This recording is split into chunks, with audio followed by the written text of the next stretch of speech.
My name is Jerome Gratney.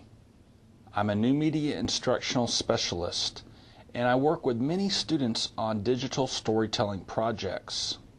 Digital storytelling combines the tradition of storytelling with new media technologies.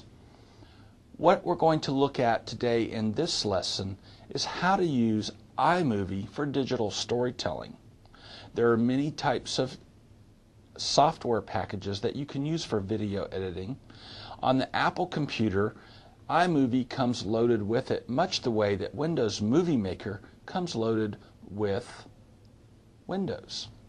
So let's take a look quickly at an overview of the iMovie interface. First, what we're going to do is we're going to look at how the interface is laid out. We notice in this area we have our clips viewer, where we can either view clips that we are editing or we can actually view the timeline. To the right here we have our clips pane.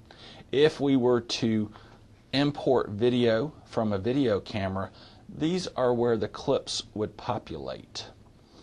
Over here in the next area of our interface we have the timeline.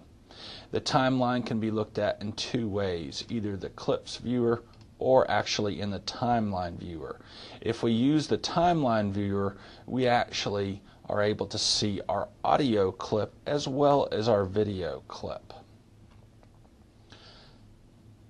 Next to our clips button, we have a themes button. Under the themes, this allows us to utilize some pre-made themes that iMovie provides for us. Very interesting and exciting, quick and easy tools that make your video look professional. As we see there, we can drag and drop pictures in there. It's a very effective type of thing, especially for titling. But you got to be aware as to not overuse these type of tools or tricks that might take away from your video digital story.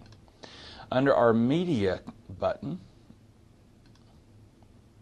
we're able to see our audio and photos. From our audio, we can see our library. iMovie does provide us with quite a few pre-made audio files. As we see here, we can play. We'll get different types of sounds. What we can do there is drag these into our timeline. We drag and drop those into our timeline and they populate for us. We can then move those around as we want. We can move up or down, or we can actually even adjust the audio. Very neat here. We can put several of these markers and adjust the audio just as we want. We also, in this same under media pane, have the photos. So we can go to our library and we can choose a picture and bring that down. We can also add some interesting effects to it. The Ken Burns effect, we can add our timing of the photo and so forth. So we put that down into the timeline. It populates there. We go back to our clips viewer. You'll notice now we are only able to see the clip itself and not our audio timeline. We're now going to look at editing. Under editing, we have four choices. We have the titles, which we can click on one of these and we'll see that we can create some interesting titles. It gives us many options. We can change the font, the size, the color, and so forth like that also, as well as some of our effects when we bring it in. We also might want to add transitions to our project with many different types of transitions that are available through iMovie. We can also add effects to our video. We can add earthquake, and some of these are very interesting, but some of them may actually take away from your story. So be careful as to how you use effects and transitions. We also have audio effects where we can affect our audio.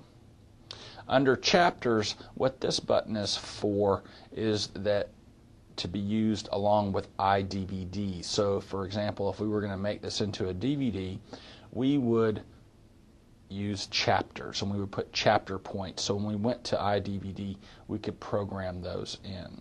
We also have drop-down menus at the top here. We have under the iMovie, we can set preferences. We can also set make new projects, save project, which I always tell people, make sure you save and save often. Well, this is where we can also import files, export, and so forth. Under edit, we can copy, paste. We can also undo, which is very important. We can undo unlimited steps until our last save. Under share, this is where we share the project. So if we hit share, we can output our project in several different file types. We can put it back to the camera, we can put it to QuickTime, to CD-ROM, full quality, or several other options there. Email, Bluetooth, iDVD for iPod, or we can make it for the web. We can also send it to GarageBand, where we can further edit the sound options. This is a quick and basic overview of iMovie. iMovie is a very powerful software package that is free to all Apple users. It is only available on the Apple, but it makes video editing very simple and very easy, especially for the novice beginner, which when you're making your digital story, you don't want to be focused on learning new technology that may take months and possibly even years to master. iMovie is a very good option. Join us next time as we go over some of the particular elements within iMovie and how to edit your video.